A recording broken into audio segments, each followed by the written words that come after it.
Share this if you can. It's 10:28. This is something that I think we all know, that we just don't really consider, that has been blessing me tremendously.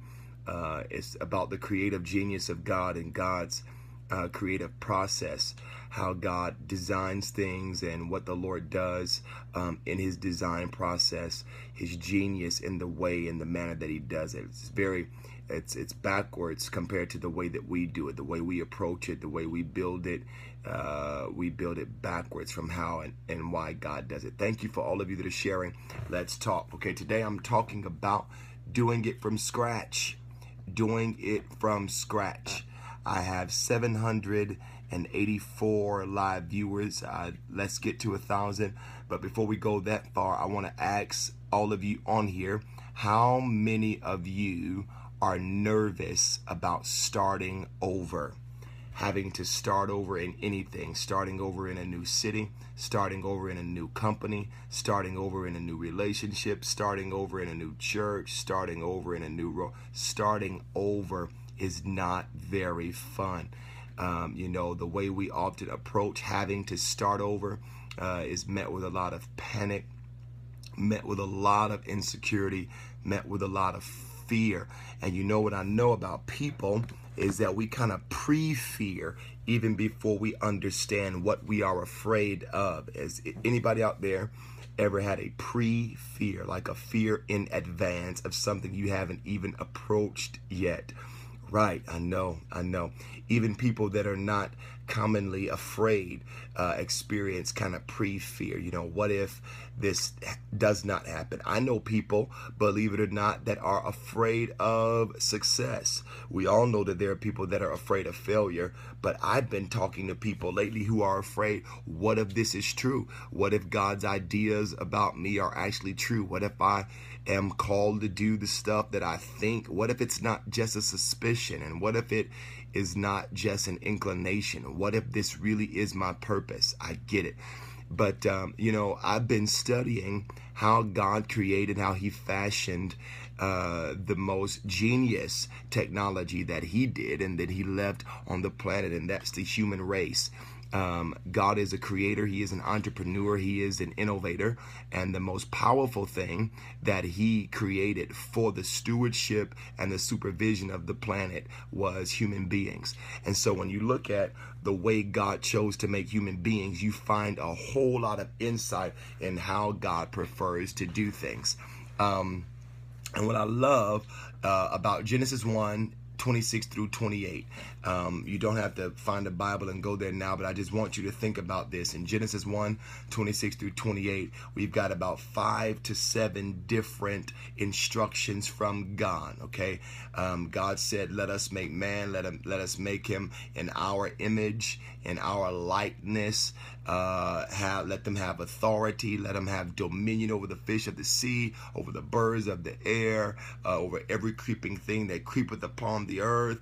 Let them rule the beast of the air and be fruitful and multiply and subdue," and all of that, right? He gave about 5 to 7 instructions. And then he adds something very unique.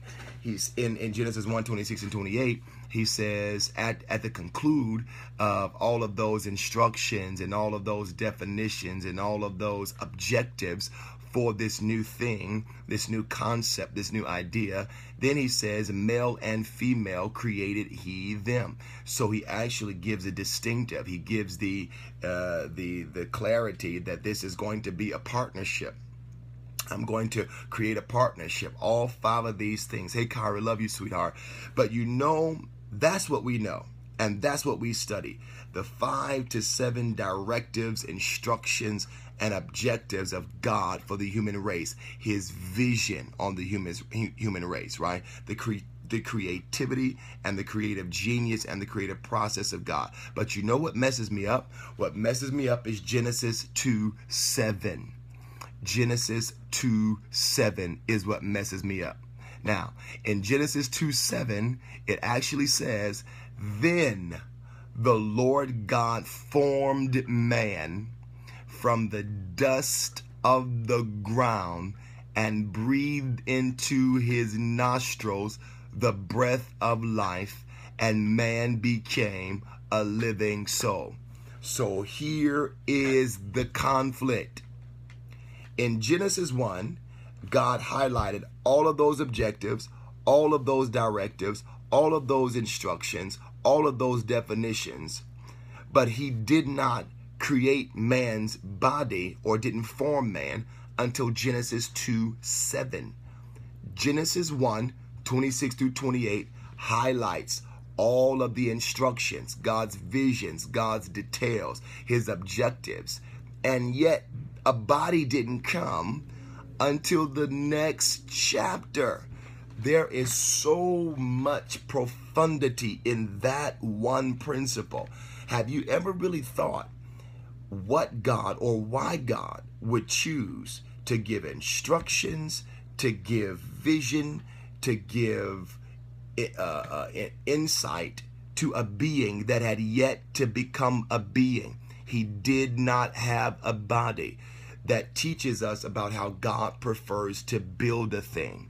The way God prefers to build a thing is by perfecting it when it is invisible. He perfects it before he forms it. Here is the principle about how and why God starts from scratch. God starts from scratch because he never forms what he hasn't already finished. I want you to think about that. He never forms what he is not already finished. The reason why Adam needed a body was because God was finished with his purpose. Something that has not mastered what it is invisibly should not be given the right to explore what they're going to be visibly. You see, it's who you are while you're in rehearsal. It's what you are while you're behind the scenes. And it's how well you cultivate the instructions, the objectives, and the vision of God for your life that beckons your physical resources. Many of you out there are in some type of grief, some type of panic, some type of fear, some type of, anxiety, because you're missing a level of physical resources. I need building for this, money for this, programming for this, staff for this. I need contacts for this, contracts for this. I need physical things. And the devil actually uses our focus on the physical against us, because while we're focusing on worrying about how God is going to achieve or bring the physical needs and the material needs of us, we're actually neglecting the fact that God is more committed to developing the parts of us that the physical things should actually facilitate. Your physical resources are a facilitation of something that has already been polished and something that has already been perfected. Now, here is something that's going to fascinate you. God, the Holy Spirit and the writer of the book of Genesis took what? 3 whole verses to outline God's objectives for his innovation, his first human innovation, that is. And it takes several verses to outline it, to emphasize it, to italicize it, to clarify it, right? It took 1 verse in Genesis 2 for God to create the physical resource, which was the body. 1 verse.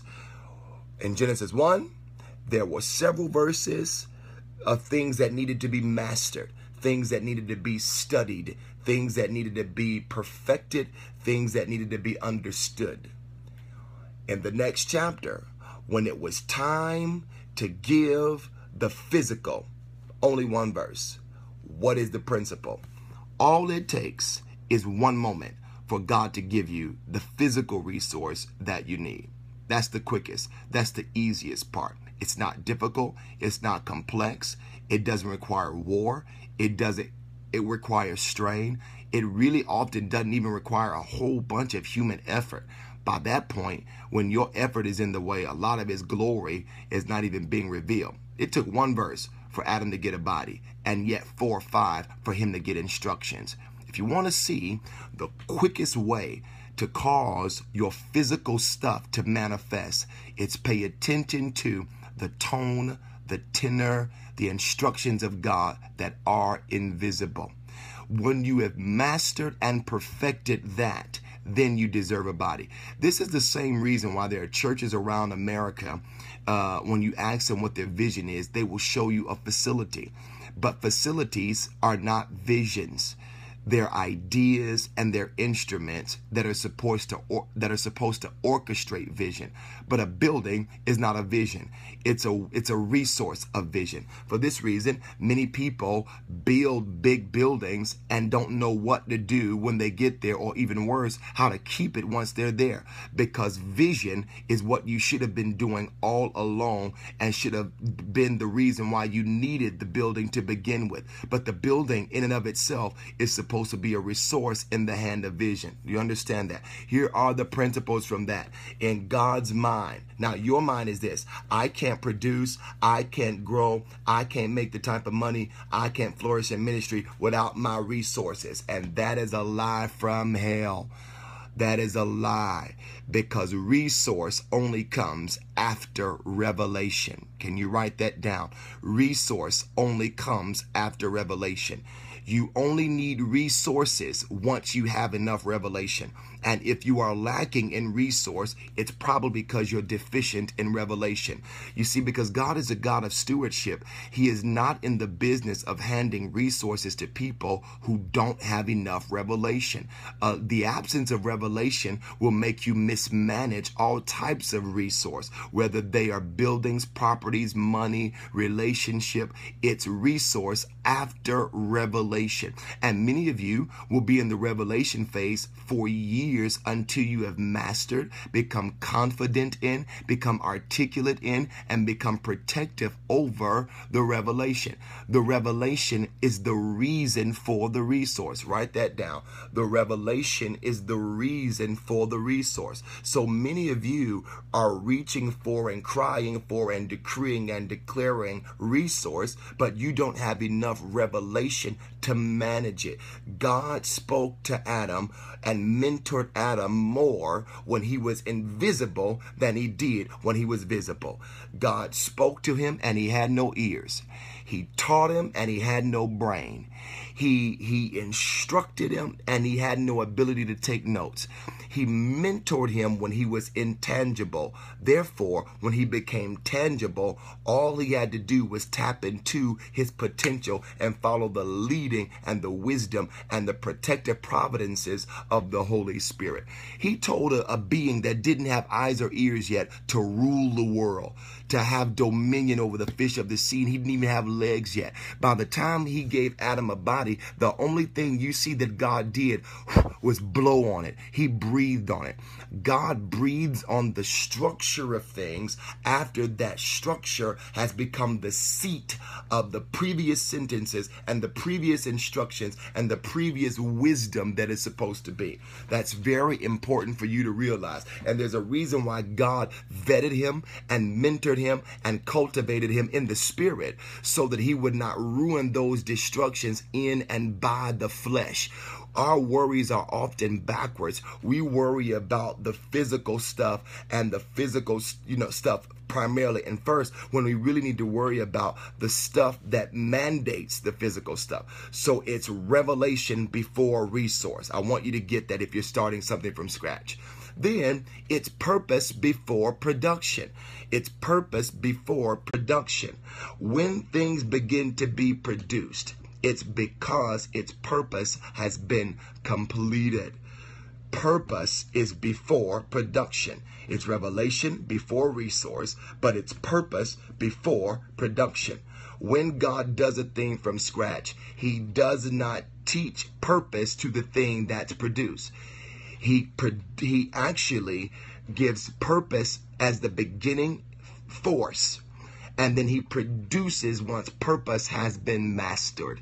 Why? Because something outside of purpose has only only one other option, and that is to be destructive. When you are here, if you are on earth, if you are on relationship, if you're in a church and you don't know your purpose, you're not interested in your purpose, you're indifferent towards your purpose, the only other option you have in life is to live life destructively. Because when anything is not in its original intent, perversion is the only other place to go. It's not always sexual. Sometimes it's social, financial, academic perversion. It could be just a backwards use or the mismanagement of God's original creative idea for a thing. Now, here's the final I'm going to give you is the mandate is before the manifestation. Many of you are banging your heads and bombarding the gates of heaven over manifestation, and you don't know the mandate very well. You can't articulate the mandate. You don't know what you're supposed to do with it, how you're supposed to invest it, how you're supposed to mature it. Number one, revelation before resource. Number two, purpose before production. And number three, mandate before manifestation. All of us are worried about manifestation, but we're not devoted enough to mandate. You need to give God a reason to physicalize his word on your behalf by becoming the proper steward of the instructions that he's given you before time. This way we see God's intelligence, we see his integrity, we see his investments, we see his skill. He does it reverse of how we think he should do it. We want God to give us stuff and then teach us how to use it. But no, he teaches you first and then he gives it to you afterwards. That's how and why God does things for scratch. Listen, many of you have a company, a vision, a church, an idea, and you're mad because that thing does not have a body yet. But that's not God's order.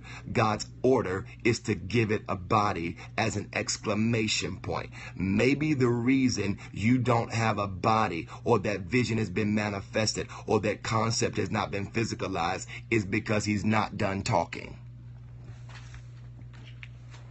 Maybe the reason why the building hasn't manifested, the company hasn't manifested, the idea, maybe the problem is he has not stopped talking. Genesis 1, God dealt with several verses of intangibles.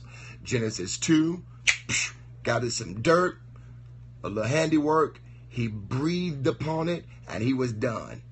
Maybe your problem is you start building before he stopped talking.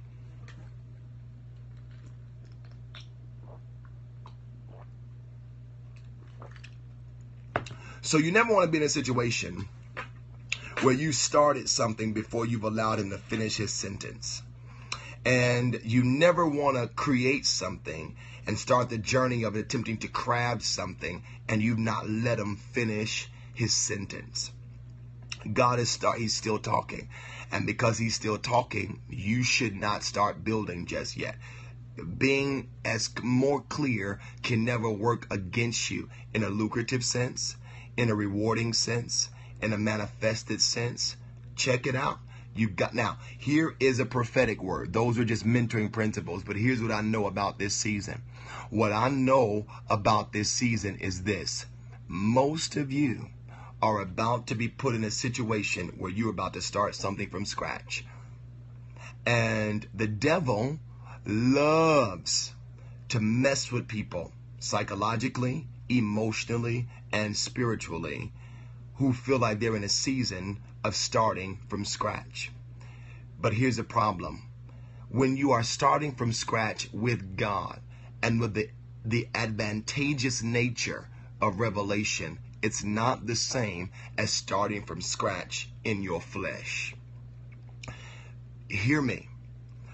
If you are about to break barriers in your life, in your achievements, in your accomplishment, in the things that the Lord is giving you to do, do not be afraid to start from scratch. Because starting over with him is radically different from starting over without him. That demon of fear loves to make people hate the idea of having to start something from scratch. But starting from scratch sometimes can be the greatest thing you have ever done in your life. I would rather begin with wisdom than without it. Begin with counsel than without it. begin with retrospective understanding than without it. Do not be afraid to start over, and do not be afraid to start from scratch. Some of you are holding back your own resources, your own blessings, your own favor, because you've allowed the devil to loose you in a realm of psychological warfare, because you don't want to start over. You don't want to go to a place where people don't know you. You don't want to start a career field that you're not as experienced in. But this is why revelation is so powerful. When you are in the right context and you have allowed your willingness to go up from God, God can reward you for your work in one season while you're in a totally different season. The Bible says that you live in houses that you didn't build. What does that say? God will make you sow in one place, and it's very possible that you can reap in another place. Many of you have sowed things in prior seasons, and because you had to start over, the devil made you feel like those harvests were lost. Woo! Well, I feel the anointing right there. Many people right now are sad and guarded because they're afraid that the word of the Lord concerning their prosperity and concerning their provision will not come to pass. Let me tell you something. Don't allow Satan to make you feel like you've got to guard your heart from God. Many of you watching me right now, the enemy has your heart on a guard. You are so afraid of being disappointed that you have stopped expecting God to do anything supernatural to brace yourself just in case it doesn't happen the way he said it would. We take authority over that loss of expectation in you in Jesus' name. It is expectation that moves the hand of God. It is expectation that allows for supernatural, unexplainable, uncommon provision to come in your life. And many of you are so used to being reared and raised by liars and men and women that are double-tongued and men and women that don't fulfill their word, that you approach your prayer life and your worship life and your sacrifice life as if God is going to be a repeat victimizer to you, which is why in the book of Numbers, he stresses, guys, I am not a man that I should lie. That means that I don't have the same tendencies. I don't have the same inclinations. I don't have the same fears. I don't have the same restraints that would allow me to not live up to my word. Whatever I say comes to pass. The Bible says, forever is your word, O Lord, settled in heaven. And then Isaiah reinforces it by saying, as the snow falls from the heaven and does not return, so shall my word be that goeth forth out of my mouth. For it will not return unto me void, but it will accomplish the thing whereunto I sent it to do. Don't brace yourself to be disappointed by God. If and whenever God withholds something from you, it's only because it is not his best, and he's trying to stop you from becoming content and complacent with something that is less than what he intended for your life. Don't brace yourself from God. May your faith, may your courage, may your confidence be more raw, be more dense, be more thick than it has ever been before in your life, without a reason, without an explanation. God will not let you down. He is not capable of lying. He doesn't have it within his being to do. Therefore, you don't have to suffer from a loss of expectation just because the way he's doing it is different from the way you had hope. He is doing it from the ground up. Do you hear me? He is not recycling. He is not reusing. He is not reassigning. What God is bringing to pass in your life, he is doing it with raw materials, and he's doing it from scratch. So when you receive instructions and receive insight and directives from God, you begin to feel the promptings of the Spirit of God. You begin to sense things stirring in you that you haven't seen stir in a long time. You begin to be convicted about things, and you get more inspiration. Certain parts of your potential begin to open up. Certain levels of insight and possibility begin to open up for you. Don't you dare go into a place of self-preservation and hesitation and procrastination to see if God's going to make the first move. Listen, Calvary was the first move. Creation was the first move. Everything else is up to you. The ball is in your court. And don't you allow disappointment to become the barrier between you and your next miracle.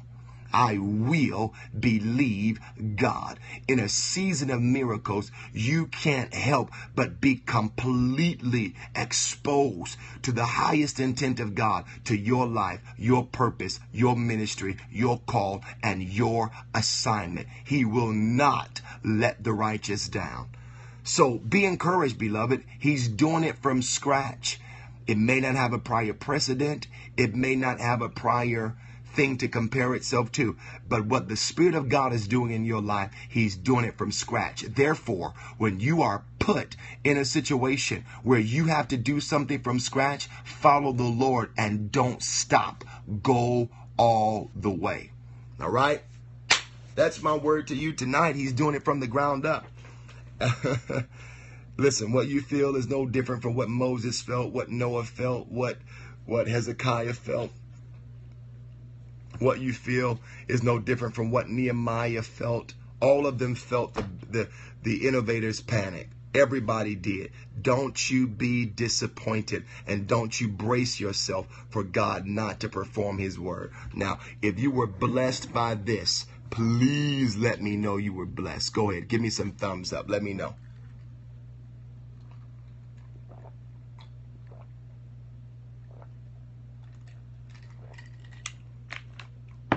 Good. Good. Good. Thank you for all the hearts and for all the shares. You guys are so faithful. I appreciate you. Thank you. Thank you. Thank you. Thank you. Hey, consider this the word of the Lord for you. And consider this what God is saying to you and what God is doing in your life and in your midst. All right.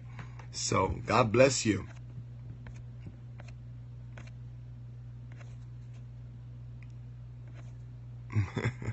Looks like I'm breaking Periscope again. But whatever, you get the point. I think I'm freezing. But thank you so much for spending time with me tonight. I take it that all of you were blessed. It looks like y'all are crashing it and and making it crash. But I'll see y'all in the morning when I get up to work out. I had to encourage my people tonight, though, and let you know that you are on the heart of God. I love you. I bid you peace in the name of Jesus Christ. And I'm praying for you to get the victory in every area of your life. May miracles be your portion in this season in Jesus' name. I love you. I'll talk to you guys soon. Bye.